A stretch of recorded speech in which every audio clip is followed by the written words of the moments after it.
خیر سے کیا کچھ نہیں رہا، میں یہ سمجھ رہا تھا میرے گھر میں کچھ نہ تھا۔ شکریہ۔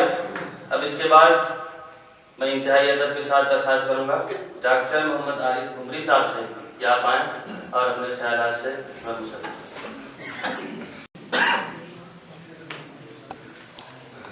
بسم اللہ الرحمن الرحیم، نحمدہ ونصلی علی رسولہ الکریم وعلی آلہ واصحابہ واتباعہ الی یوم الدین، اما بعد۔ محترم حضرات، صدر محترم، تاثرات کی یہ نشست میں سمجھتا ہوں کافی طویل اور معلوماتی ہو گئی، اس لیے اس میں کچھ اضافے کی گنجائش نہیں۔ البتہ چند باتیں آپ حضرات کی خدمت میں عرض کرنا ہے، اور وہ میرا اپنا ذاتی تاثر جو اس سیمینار کے تعلق سے کل اس مدرسے کے احاطے میں داخل ہوتے ہی ذہن میں آیا، اس کو بیان کر دینا مناسب سمجھتا ہوں۔ پہلی بات تو یہ ہے کہ رانچی کا لفظ میرے لیے جھارکھنڈ کا یہ سفر پہلا سفر ہے۔ اب تک میں کبھی جھارکھنڈ کے کسی علاقے میں نہیں آیا۔ مادری علمی مدرسۃ الاسلام میں یہ لفظ رانچی قانون میں پڑھا ہوا تھا۔ ہمارے بزرگ مولانا ریاض صاحب وہاں طالب علم تھے، کچھ اور طلبا بھی وہاں پہنچے، اس لیے اس سے انسیت تھی۔ اور جب اس سیمینار کا دعوت نامہ ملا تو ایک کشش اپنے ان احباب سے ملاقات کی تھی، اور دوسری کشش جو دل میں پیدا ہوئی وہ اس قلعہ احمد نگر کو دیکھنے کی ہوئی، جس کے حوالے سے اردو دنیا میں غبار خاطر اردو میں آئی۔ لیکن رانچی اسٹیشن پر اترنے کے بعد مجھے محسوس ہوا کہ یہ صوبہ ضرور بن گیا ہے، لیکن شاید جہاں 15 سال پہلے تھا وہی اب بھی۔ ہمارے ذہن میں یہ تھا کہ ہمارے یہ احباب شہر کے اندر ہیں اور شہر میں کوئی پروگرام کر رہے ہوں گے، لیکن جب آگے بڑھے اور دیہات کا منظر دکھائی دیا اور مدرسے کے ایک احاطے میں ان کی تگ و دو دیکھی تو میرے منہ سے بے اختیار نکلا، اور میں نے اپنے میزبان دوست سے کہا کہ آپ حضرات نے غالباً اپنی طاقت سے زیادہ اپنے اوپر بوجھ لے لیا۔ واقعی یہ بڑے عزم کی بات ہے جو سیمینار اب تک اعظم گڑھ میں جہاں پورا سیٹ اپ ہے، علی گڑھ میں ابھی پچھلے سال میں بلکہ اسی سال جنوری میں چھوٹا سا ہم لوگوں نے ممبئی میں کیا، تو وہاں بھی پورا سیٹ اپ، لیکن اس کے بجائے ایک گاؤں میں آپ حضرات نے خالص علمی انداز کا سیمینار کیا، اور انتہائی دلچسپی کے ساتھ، انتہائی ذمہ داری کے ساتھ وہ اس کے لیے آپ قابل قدر ہیں۔ خاص طور سے ایسے خوش موضوع کے لیے اس پر لکھنے والے یا جس سے دلچسپی لینے والے کافی کم ہیں، اس کے لیے آپ نے جرأت کی، میں آپ کو اس کے لیے مبارکباد دیتا ہوں۔ اور آپ نے انتہائی شاندار سیمینار کیا ہے جو اپنے سابقہ سیمیناروں سے کسی بھی درجے میں یہ نہ معنوی لحاظ سے اور نہ انتظامی لحاظ سے کسی لحاظ سے یہ کمتر نہیں۔ دوسری چیز جس کے لیے میں آپ حضرات کو مبارکباد دوں گا وہ یہ کہ مدرسۃ الاصلاح کا جو رسم العین ہے وہ قرآن مجید کی محققانہ تعلیم ہے، اور سیمینار کا اصل موضوع قرآن کے مطالعے کی روشنی میں اصلاح اور فساد کی تشخیص اور اس سلسلے میں پیدا ہونے والے مسائل کی تحقیق تھا۔ لیکن اسی کے ساتھ ساتھ مدرسے کا جو دوسرا بڑا عظیم مقصد ہے وہ ہے اتحاد بین المسلمین۔ ماشاءاللہ آپ کا یہ سیمینار اس کا بھی نمونہ پیش کر رہا ہے۔ ہمارے سامنے ندوی فضلہ، قاسمی فضلہ، اصلاح اور فلاح کے منبوبین، اور مجھ کو بھی اگر شامل کر لیں تو جامعہ دارالسلام السلام امراآباد کا ایک فاضل، اور اسی کے ساتھ ساتھ ہمارے اساتذہ صاحب، اور آپ نے پورا موقع دیا کہ حضرات نے پوری بیباکی کے ساتھ اپنے موقف کو سامنے رکھا اور سارے لوگوں نے اس کو سنا۔ یہ اصلاح کی تعلیم ہے، اور اصلاح سے جن لوگوں نے پڑھا ہے وہ جانتے ہیں کہ اختلاف رائے کو کس طریقے سے وہاں برداشت کیا جاتا ہے، اور کس طریقے سے وہ ایک دوسرے کو انگیز کرنے کی تعلیم و تربیت وہاں دی جاتی ہے۔ اس کا نمونہ بھی آپ حضرات نے پیش کیا ہے۔ میں پھر دوبارہ آپ حضرات کا بہت بہت شکریہ ادا کرتا ہوں اس کامیاب سیمینار پر آپ کو، آپ کے ادارے کو، آپ کے تمام ذمہ داران کو، صدر ادارہ کو، ناظم ادارہ کو، سب کا نام لینا میرے لیے مشکل ہے، لیکن ان پوری ٹیم کو میں مبارکباد دیتا ہوں کہ انہوں نے ایسا کامیاب سیمینار منعقد کیا۔ السلام علیکم ورحمۃ اللہ وبرکاتہ۔ علاؤ الدین ندوی صاحب سے یا پائیں اور اپنے خیالات سے الحمدللہ کفا والسلام علی عبادہ الذین اصطفیٰ، اما بعد۔ جناب صدر دعوت برکاتہ اور معزز سامعین، میں انشاءاللہ کوئی ایسی بات نہیں دہراؤں گا جس سے پہلے کہی جا چکی ہے۔ پہلی بات میری یہ ہے کہ ہمارے فاضل دوست نے جو آیت پڑھی تھی لا تفسدوا فی الارض بعد اصلاحها، اور یہ کہا کہ کسی نبی نے پوری دنیا کے اندر اصلاح کا کام نہیں کیا، تو حضور صلی اللہ علیہ وسلم سے پہلے کسی نبی پر پوری دنیا کی اصلاح کی ذمہ داری ڈالی ہی نہیں ہے۔ وہ اپنے اپنے خطے کا، اپنے اپنے علاقے کا وہ نبی ہوتا تھا۔ حضور صلی اللہ علیہ وسلم پر یہ سب سے پہلے ذمہ داری ڈالی گئی، اور آپ نے پورے جزیرۃ العرب کے اندر 10 لاکھ مربع میل پر جو ہے اسلام کا جھنڈا لہرایا۔ آخری غزوہ جو ہے اسلام کا غزوہ تبوک، جس میں آپ نے ہرقل کی فوجوں سے مقابلے کے لیے آپ تشریف لے گئے تھے، لیکن جب وہاں پہنچے تو معلوم یہ ہوا کہ ہرقل نے اپنی فوجیں پیچھے ہٹا لی۔ آپ صلی اللہ علیہ وسلم نے قطعاً ضرورت محسوس نہیں کی کہ اس کی سرزمین میں داخل ہو کر اقدامی کوئی کارروائی کریں، بلکہ آپ نے اسی جزیرۃ العرب کے جہاں غساسنہ کی حکومتیں تھیں اور اصلاً وہ یمن کے عرب تھے اور عیسائی ہو گئے تھے، ان کے درمیان کام کیا، اور اس 20 دن کے اندر آپ نے پورے علاقے میں تقریباً 80% لوگ آپ یا تو اسلام قبول کر لیا لوگوں نے، یا آپ کے بعد گزار بن گئے۔ دوسری بات یہ ہے کہ اس علاقے کے لیے خاص طور سے اور رانچی کی سرزمین کے لیے عام طور سے میں یہ کہوں گا، مولانا ابوالکلام آزاد 1916 میں تشریف لائے تو یہ کہا گیا، لوگوں نے لکھا کہ کنواں خود پیاسے کے پاس آ گیا ہے۔ دوسرا موقع وہ تھا جب 1980 میں حضرت مولانا علی میاں رحمۃ اللہ علیہ، اگرچہ اس سے پہلے وہ 66 وغیرہ میں پرسن اللہ کے اجلاس میں رانچی آ چکے تھے، مگر وہ رانچی ہی سے پھر واپس ہو گئے، شہر سے واپس ہو گئے تھے۔ 80 میں اس سرزمین میں تشریف لائے جب یہاں پہ 5-7 کھپڑیل کے کمروں کے علاوہ کچھ نہیں تھا۔ وہ ایک علم و عمل کا آفتاب تھا جو رات کی تاریکی میں یہاں اترا تھا۔ تیسرا موقع وہ ہے کہ بحیثیت سیمینار اس سرزمین کے اندر آپ کی آمد ہے جو آپ کہکشاں بن کر آئے، علوم القرآن کی افراد کہکشاں بن کر اس سرزمین کے اندر آئے۔ اس ادارے کے لیے خاص طور سے اس سرزمین کے لیے عموماً یہ ان کی خوش بختی اور ان کی اللہ کی ایک نعمت ہے جو انہیں مہیا۔ علوم القرآن ایک ایسا منظم اور مستحکم ادارہ ہے۔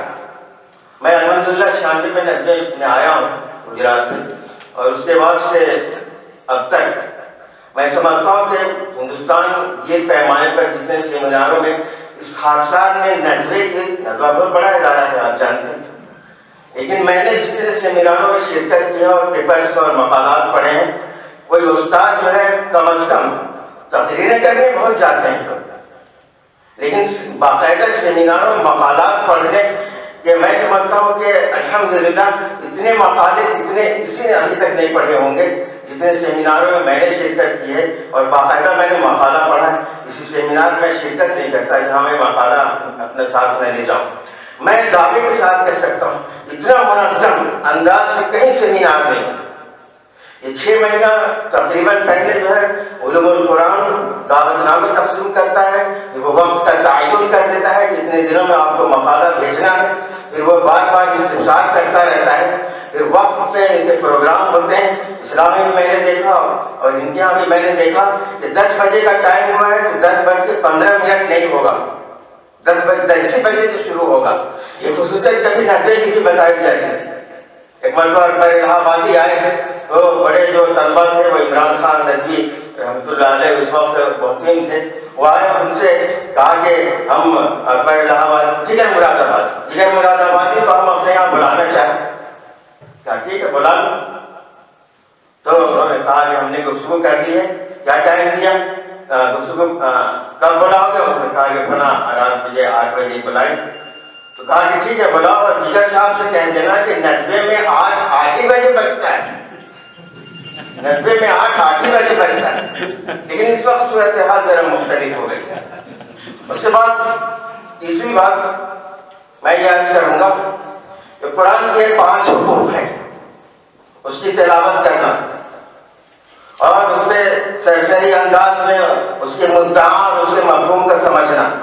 تیسرا یہ ہے کہ نہایت غور اور فکر کے ساتھ اس میں تدبر اور تفکر کرنا، اور اس درجے کا تفکر اور تدبر کرنا استنباط کی صلاحیت پیدا ہو جائے، اجتہادی جذبے کے ساتھ اس میں غور فکر کرنا اور اس کے تناظر میں پیش آمدہ مسائل کو حل کرتے رہنا. اور چوتھی چیز یہ ہے کہ اس پہ عمل کرنا. اور 5ویں چیز یہ ہے کہ دنیا کے غیر مسلموں تک اس دعوت کو پہنچانا، اس کتاب کو پہنچانا. اس تناظر میں علوم القرآن سے درخواست کروں گا اور اپنے اس خواہش کا اظہار کروں گا کہ ان 5 حقوق کے تناظر میں ہے کام کو پھیلانے کی کوشش کی جانی چاہیے. اس سلسلے میں مجھے نہیں معلوم کہ عورتوں میں علوم القرآن اس طرح سے مردوں میں کام کر رہا ہے، اور تمہیں کام کرنے کا اس نے کیا منصوبہ بنایا ہے، کیا صورتحال ہے. اسی طرح سے میری یہ بھی خواہش ہوگی کہ آپ نے قرآن کو جو کام واقعی ہونا چاہیے، میں نے اس پہ مقالہ لکھا ہے باقاعدہ کہ ہمارے مدارس کے نظام تعلیم میں قرآن کریم کو کیا اہمیت دی گئی. جس قرآن کو مرکز ہونا چاہیے تھا، محور ہونا چاہیے تھا، اور اس کے ارد گرد جو ہے آپ 10 مضامین رکھیں لیکن وہ سب اس کے جھرے کے ارد گرد اس کو گھومنا چاہیے. لیکن قرآن کا معاملہ کیا ہے؟ اگر 20 موضوعات ہیں، 20 سبجیکٹس ہیں، تو اس میں سے ایک سبجیکٹ آپ نے گھنٹہ اپنے قرآن کا بھی رکھا، اس کا وہ حق ادا نہیں ہو رہا ہے تعلیمی اعتبار سے، نصاب تعلیم کے اعتبار سے. تو میری ایک خواہش تو یہ ہوگی کہ نوجوانوں کے لیے خاص طور سے اسبوع قرآن، قرآن ویک، اس طرح کا بھی اہتمام کرنا چاہیے. اس طرح کے جو مقالات پڑھے جاتے ہیں 2 روزہ ہو 3 روزہ ہو، اس میں جو ہے اہل علم نہایت قیمتی مقالات پیش کرتے ہیں، سننے والے سنتے ہیں اور بات تقریباً آئی گئی ہو جاتی ہے. یقیناً ان کے ذہنوں میں تبدیلی پیدا ہوتی ہو، لیکن تقریباً بات آئی گئی ہو جاتی ہے.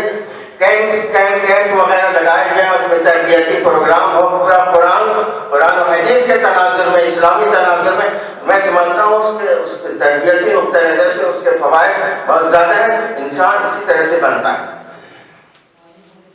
ایک تجویز یہ بھی ذہن میں آئی میرے کہ یہ تو اہل علم کے لیے اس طرح کے سیمینار مفید ہوتے ہیں، عوامی جلسے کا بھی اہتمام کیا جانا چاہیے، اور مختلف جگہوں پہ چھوٹے پیمانے پہ، بڑے پیمانے پہ اس میں جو ہے تقریری انداز کے قرآنیات کے ماہرین کو بلا کے اور خطاب عام ہونا چاہیے تاکہ عوام کا بھی ذہن بنے.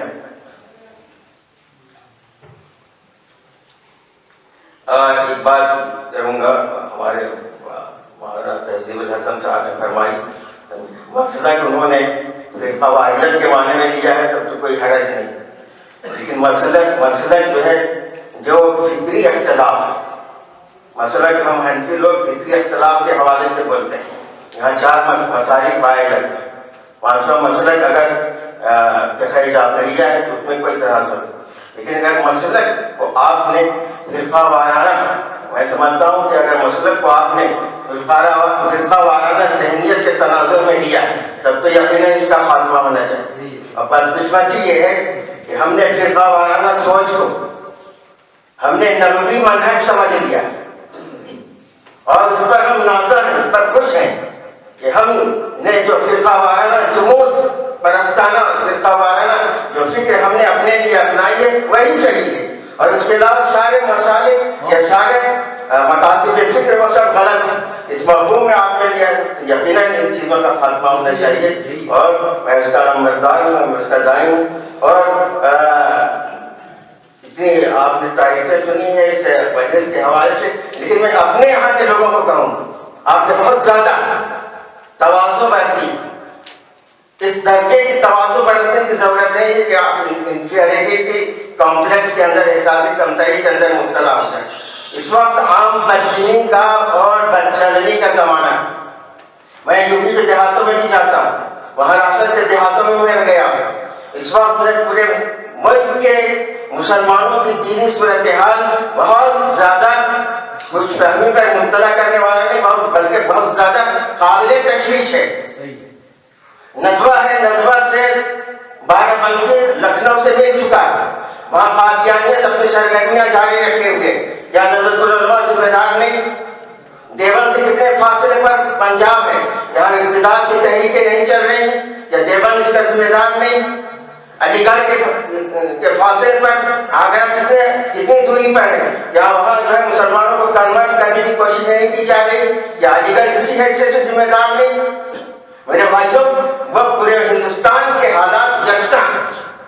آپ نے اپنے بارے میں جو کل کے بارے میں کہا یقیناً ٹھیک ہے، بہت پسماندہ ہے، لیکن میں کہتا ہوں، طارق صاحب کہتا ہوں، آپ مجھ سے زیادہ جانتے ہیں، اس 10 کلومیٹر کے ایریے پر اگر گھوما جائے، میں سمجھتا ہوں کہ 20 مدرسے سے کم مدرسے آپ کو نہیں ملیں گے۔ یوپی کے دیہاتوں کا حال بہت برا ہے، اعظم گڑھ مدارس کا شہر سمجھا جاتا ہے، اس کو آپ مستثنیٰ کر دیجیے، لیکن دوسرے شہروں کا حال بہت برا ہے، قادیانیت کام کر رہی ہے وہاں، اور یہ بی جے پی کے لوگ جو ہے کام کر رہے ہیں۔ مہاراشٹر میں نے دیکھا کہ شیو سینا کے لوگ باقاعدہ جو ہے رقمیں دے کے اپنے لوگوں کو اور کنورٹ کرواتے ہیں، خاص طور سے ان لڑکیوں کو اور ان لڑکوں کو ذہن بدلنے کی کوشش کرتے ہیں جو کالجوں اور یونیورسٹیوں کے اندر پڑھتے ہیں۔ اللہ تعالیٰ نے دنیا میں ہر قوم کو یکساں ٹیلنٹ اور صلاحیت دی ہے، آپ کسی احساس کمتری میں مبتلا نہ ہوئیے گا۔ آپ نے دیکھا نہیں، یہ آدیواسی ہماری ریاست، یہ لوگ اتنا مختصر کپڑا پہنتے تھے مولانا، یہ مشکل سے سہولتیں ان کا جو ہے وہ چھپتا ہو۔ عیسائیوں نے ان کے درمیان کام کیا، اور آج آپ دیکھ رہے ہیں کہ یہ جو ہے وہ ایک اسٹیٹ کے مالک ہیں۔ تو اللہ تعالیٰ نے صلاحیتیں تقسیم کرنے کے معاملے میں قطعی امتیاز سے کام نہیں لیا۔ یہودیوں کے بارے میں عام طور سے مشہور ہے بہت ذہین قوم ہے، وہی بہت ذہین قوم اس لیے ہے کہ دنیا میں مکاری اور عیاری کرنے کا پیشہ انہوں نے صدیوں سے اختیار کر لیا ہے۔ ایک فن کے اندر، ایک چیز کے اندر جب آپ محنت کرتے ہیں اس میں صلاحیتیں ابھرتی ہیں۔ آپ ہمارے استاد محمد قطب ملپورہ میں نے ان سے پڑھا، انہوں نے بہت اچھا جملہ لکھا یہودیوں کے بارے میں، یہود ذہین قوم نہیں، بہت زیادہ ذہین قوم نہیں، بلکہ انہوں نے لکھا الیہود نحاسون للفرص، وہ موقع سے فائدہ اٹھانا جانتے ہیں۔ گاندھی نے جو نان وائلنس کا تشدد کا نعرہ بلند کیا، وہ موقع سے فائدہ اٹھایا۔ وہ دور ایسا تھا کہ دنیا جو ہے 2 عالمگیر جنگوں سے تباہ ہو چکی تھی، ہم کے متلاشی تھے۔ نان وائلنس کا نعرہ لگایا گاندھی جی نے، تو اس کو جو ہے جس نے سنا اس کو ایکسپٹ کیا، اور اس نے کہا میرے دل کی آواز۔ یہودیوں کے اندر یہ خاص بات ہے کہ موقع سے فائدہ اٹھانا جانتے ہیں۔ اللہ تعالیٰ نے بالکل قوموں کے ساتھ یہ معاملہ نہیں کیا کہ کسی قوم کو جو ہے بہت زیادہ صلاحیت دے دی ہو، اور کسی قوم یہاں تو صدیوں سے جو ہے آدیواسی ہوں، اچھوت ہوں، شودر ہوں، ان کو جو ہے ان کو کرش کیا گیا، ان کو دبایا گیا، ان کی صلاحیتوں کو ابھرنے نہیں دیا گیا۔ آپ جب دیکھیں موقع دیکھیں گے، آپ جب وہ موقع پائیں گے، اللہ تعالیٰ نے جو صلاحیتیں دی ہیں وہ ابھرتے ہیں۔ اسی لیے اس میں بہت زیادہ تواضع کی ضرورت نہیں ہے۔ یوپی کے مقابلے میں آپ جو ہے بہت پسماندہ ہیں، بہت پیچھے ہیں، ٹھیک ہے، آج سے جو ہے 40 سال پہلے، 50 سال پہلے یہ صورتحال تھی، لیکن الحمدللہ جو ہے جھارکھنڈ میں مدارس اپنا کام کر رہے ہیں، اور دوسری جگہوں کی طرف سے جو ہے یہ اپنے مثال کی حد تک بھی آگے بڑھنے کی کوشش کر رہے ہیں۔ انہیں باتوں پر میں اتفاق کرتا ہوں۔ وآخر دعوانا الحمدللہ۔ تو حضرات رہ گئے، میں ادب کے ساتھ استاد محترم مولانا محمد عمر اسلم اصلاحی صاحب درخواست کروں گا کہ آپ آئیں اور اپنے خیالات بتائیں۔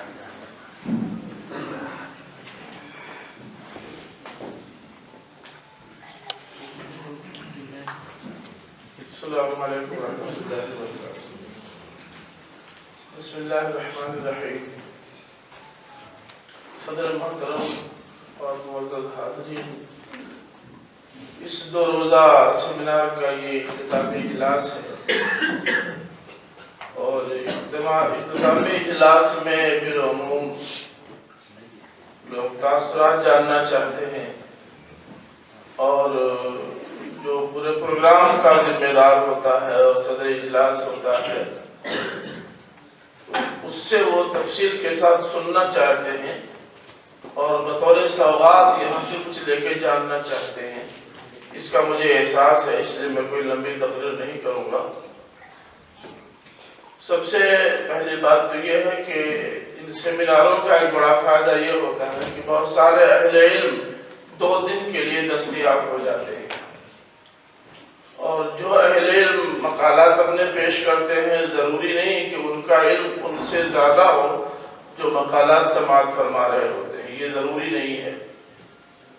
اس لیے افادہ و استفادہ کے لیے ایک شکل تو یہ ہے کہ سوالات کے ذریعے کچھ مسئلے کو حل کر لیا جائے، دوسری شکل یہ ہے کہ ان کے ساتھ بیٹھ کر بہت سارے ایسے امور جن کے بارے میں ذہن پوری طرح صاف نہ ہوا ہو تو ان پر گفتگو کر لینی چاہیے۔ ہو سکتا ہے کہ کہنے والے کو آپ کی کسی رائے سے فائدہ پہنچے، اور اس کا بھی امکان ہے کہ کہنے والے نے کچھ کہا ہو اور آپ نے کچھ اور سمجھ لیا ہو، تو یہ سب چیزیں دور ہو جاتی ہیں۔ بہرحال یہ رابطہ رہنا چاہیے اور اس 2 دن سے فائدہ اٹھانا چاہیے۔ ایک بات اور یہ عرض کرنا چاہتا ہوں کہ سیمینار کے مقالات میں عدل اور قسط کا ذکر بھی بار بار ہوا ہے، لیکن یہ پہلو بہت صاف نہیں ہو سکا کہ عدل اور اقسط کا ذکر جو قرآن نے کیا ہے تو یہ عدل کیا ہے اور قسط کیا ہے؟ آیا یہ دونوں مترادف الفاظ ہیں یا دونوں میں کچھ فرق ہے؟ تو اب ظاہر ہے کہ جب سارے علماء گزر چکے ہیں تو اب میں اس پر کوئی اظہار خیال تو کرنے کی ہمت کر نہیں سکتا، لیکن اس پہلو سے غور کیا جانا چاہیے، اور آئندہ اگر اس کا موقع ملے تو لوگوں کو یہ بتانا چاہیے کہ یہ عدل کیا اور قسط کیا ہے۔ اس کا بھی امکان ہے کہ عدل کا تعلق عدلیہ سے ہو اور قسط کا تعلق انتظامیہ سے ہو۔ اگر ایسا ہے تو اس کا فائدہ لوگوں کو مل سکتا ہے، تھوڑا سا اظہار خیال تفصیل سے ہونا چاہیے۔ بڑی مصیبت یہ ہے کہ عام طور سے کہا جاتا ہے کہ صاحب یہ اختتامی اجلاس میں تعریف کے پل باندھے جاتے ہیں، خالی تعریف کی جاتی ہے۔ مشکل یہ ہے کہ اگر ہر چیز قابل تعریف ہو تو آدمی کرے کیا؟ تو اب یہ ایک پریشانی ہوتی ہے۔ انتظامات اتنے اچھے، کل میں جب صبح میں آیا تو دیکھا صرف پنڈال کھڑا تھا بس۔ یہ ہمارے کنوینر سیف اللہ اصلاحی صاحب ہیں، یہ بیچارے پریشان تھے کہ 2 گھنٹے 2.5 گھنٹے کا وقت بچا ہے اور ابھی تو لگ ہی نہیں رہا ہے کہ یہاں کوئی علمی شہر آباد ہونا ہے، لیکن ان دیوانوں نے 10 بجے سے پہلے ایسے تیار کر دیا کہ ٹھیک 10 بجے اپنا یہ پروگرام شروع کرنے میں کامیاب ہو گئے۔ تو ان کی یہ محنت تو ظاہر ہے اس کی تعریف کی جائے گی۔ انتظام جس طرح انہوں نے کیا، رہنے کا، کھانے پینے کا، لوگوں کے لیے سہولیات فراہم کرنے کا، لانے لے جانے کا، وہ انتہائی قابل تعریف ہے۔ 3 چیزیں اس سیمینار میں ایسی ملی مجھ کو کہ جہاں تک مجھے یاد پڑتا ہے ہندوستان کے کسی سیمینار میں نہیں ملی۔ یہ 3 امتیاز شاید اس سیمینار کا ہو۔ ایک تو یہ ہے کہ کسی بڑے مدرسے میں نہ ہونے کے باوجود تمام اجلاسوں میں ساری کرسیاں کھل رہی اور بیشتر اجلاسوں میں لوگ پیچھے کھڑے رہے۔ حالانکہ یہ بچے بیچارے تھوڑے سے ہیں، وہ انتظامات میں مصروف ہیں، تو ظاہر ہے کہ یہاں جو لوگ آئے ہیں وہ باہر سے سننے ہی آئے ہوں گے۔ تو ایک تو یہ ہے کہ ایک چھوٹے ادارے میں جو یہاں کا اگرچہ بڑا ادارہ ہے لیکن بڑے اداروں کے مقابلے میں چھوٹا ہے، لیکن اتنی بھرپور حاضری تمام اجلاسوں میں یہ نظر نہیں آئی کہیں۔ دوسرا امتیاز اس کا یہ ہے کہ انہوں نے شیعہ اور سنی اور برادران وطن اور ان کے مذہبی اور سیاسی تمام نمائندوں کو اکٹھا کر لیا۔ اتنے سارے لوگ اکٹھا اور مختلف خیال کے لوگ، مختلف مسائل سے تعلق رکھنے والے لوگ مشکل سے اکٹھا ہوتے ہیں، تو یہ بھی اس کا اپنا ایک امتیاز ہے۔ ایک تیسرا امتیاز اس کا یہ ہے کہ اگرچہ اب یہ کسی بھی علاقے سے پیچھے نہیں ہے، لیکن شہر سے کافی دور ہونے کی وجہ سے یہ جو چند لوگ آئے ہیں ان کے آنے جانے کے لیے ابھی ایک صاحب کو 7:15 بجے گاڑی پکڑنی ہے اور ایک صاحب کو 9:40 پہ گاڑی پکڑنی ہے، لیکن ان کو کوئی پریشانی نہیں ہوئی ہے۔ اگر 1-2 گھنٹے پر بھی اپنی سہولت کے حساب سے لوگ جانا چاہیں تو ان کو سواری موجود ملی ہے۔ یہ ساری وہ چیزیں ہیں جن کی تعریف کیے بغیر آدمی رہ ہی نہیں سکتا۔ اب اس سلسلے میں ایک بات اور عرض کرنا چاہتا ہوں جس کی مجھے کمی محسوس ہوئی. کمی یہ ہے کہ مجھے معلوم ہے کہ اس علاقے میں بعض وہ خواتین ہیں جو پڑھی لکھی بھی ہیں اور وہ خواتین کے درمیان کام کرنے کا جذبہ بھی رکھتی ہیں, کر بھی رہی ہیں اور مزید کر سکتی ہیں. اگر ایسی خواتین کی شرکت کا بھی کوئی انتظام ہوتا تو شاید اس کا فائدہ اور عام ہوتا. تو یہ ایک کمی محسوس ہوئی. ممکن ہے کہ انتظامی دشواری رہی ہو, گاؤں سے بہت دور ہونے کی وجہ سے آنے جانے میں دقتیں رہی ہوں, لیکن اگر ایسا ہو جاتا تو زیادہ اچھا ہوتا. انجمن طلبہ قدیم مدرسۃ الاصلاح سرائی اعظم گڑھ کی شاخ جھارکھنڈ اور دارالعلوم اسلام نگر کے منتظمین بالخصوص ایسے سارے لوگ ہیں. میں اپنے شاگردوں کا نام اس لیے نہیں لے رہا ہوں کہ مجھے حق ہے کہ ان کا نام لیے بغیر بھی ان کو کریڈٹ دے دوں, لیکن یہ ہمارے برادر عزیز مولانا ضیاء الہدیٰ اصلاحی اور ہمارے برادر محترم مولانا عبدالحکیم راجوی صاحب نے, ندوی صاحب نے جس دیوانگی کا مظاہرہ کیا ہے یہ انہی کا حصہ ہے. تو بہرحال اس لحاظ سے یہ بہت اچھا پروگرام رہا اور مکمل طور سے کامیاب پروگرام تھا. میں ان کو دل کی گہرائیوں سے مبارکباد دیتا ہوں. شکریہ.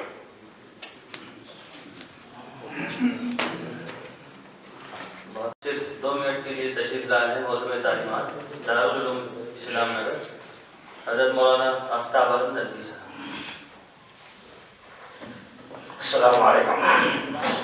میں نے 2 منٹ وقت مانگا تھا. میں شکر گزار ہوں کہ وقت انہوں نے عنایت فرمایا. میں محترم مہمان مکرم جناب صادق حسینی صاحب کی موجودگی سے فائدہ اٹھاتے ہوئے عرض کرنا چاہتا ہوں. ابھی یہاں اتحاد کی بات آئی اور تہذیب الحسن صاحب جو میرے اس دوست ہیں ان کی طرف سے بھی اور حسینی صاحب کی طرف سے بھی, تو مسلک کا اختلاف یہ کوئی بہت بڑی چیز نہیں. جیسا کہ مولانا علاء الدین صاحب نے فرمایا, ایک بات دیکھیے, اہل سنت والجماعت تو سب کو مانتے ہیں. حضرت علی رضی اللہ تعالیٰ عنہ کا جو مقام اور مرتبہ ہے بلکہ خانقاہی حلقوں میں تو ان کا مقام اور مرتبہ بہت بڑا ہوا ہے. ہمارے یہاں جتنے سلاسل ہیں وہ سارے سلاسل حضرت علی تک پہنچتے ہیں. لیکن ہم شیعوں سے درخواست کرنا چاہتے ہیں کہ ان کی طرف سے جب خلفاء خاص طور پر حضرت عمر رضی اللہ تعالیٰ عنہ, حضرت ابوبکر صدیق رضی اللہ تعالیٰ عنہ اور تمام مومنین کی مائیں حضرت عائشہ صدیقہ رضی اللہ تعالیٰ عنہ, ان کے سلسلے میں جب بدزبانی ہوتی ہے, گالیاں دی جاتی ہیں, تو ظاہر ہے کہ اس صورت میں کوئی اتحاد نہیں ہو سکتا ہے. آپ سے ہم یہ نہیں کر رہے ہیں کہ آپ اپنے مسلک کو بدل لیں یا ہم اپنے مسلک کو بدل لیں, آپ کی طرف سے بھی مطالبہ نہیں, لیکن ہم تو سب کو مانتے ہیں, سب ہمارے سر کے تاج ہیں. تو یہ چونکہ حسینی صاحب کا تعلق ہے, حکومت سے تعلق ہے اور وہاں کی انتظامیہ سے تعلق ہے, تو ہم ان کے ذریعے سے کہنا چاہتے ہیں کہ اس کا خاتمہ ہونا چاہیے. آپ یہ تو سوشل میڈیا کا زمانہ, آپ اٹھا کر دیکھیے ایسی زبان استعمال کی جا رہی ہے حضرت عائشہ صدیقہ رضی اللہ تعالیٰ عنہ کے سلسلے میں یا دوسرے صحابہ کے بارے میں کہ وہ سن نہیں سکتے ہیں, دہرایا نہیں جا سکتا ہے. اس لیے آپ سے میری درخواست ہے, اتحاد کی ضرورت ہے, سب کی ضرورت ہے. تو آپ ایسی چیز کے سلسلے میں آپ جو ہے اعلان کروائیں. آپ کے علماء جو گالی گلوچ کر رہے ہیں, بول رہے ہیں تبرہ کے نام سے, ان کو رکوائیں تو اتحاد ہوگا جو ہے. اور یہ سب کی ضرورت ہے, پوری دنیا کی ضرورت ہے, اس لیے کہ دنیا کو بھی نقصان ہو رہا ہے ہمارے اختلاف انتشار سے اور دنیا کی قیادت سے ہٹ جانے سے. شکریہ, السلام علیکم ورحمۃ اللہ. آپ جانکاری کے لیے میں بتا دوں کہ ایک منٹ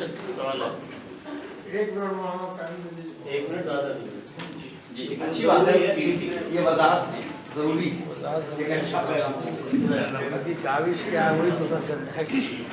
بسم اللہ الرحمن الرحیم.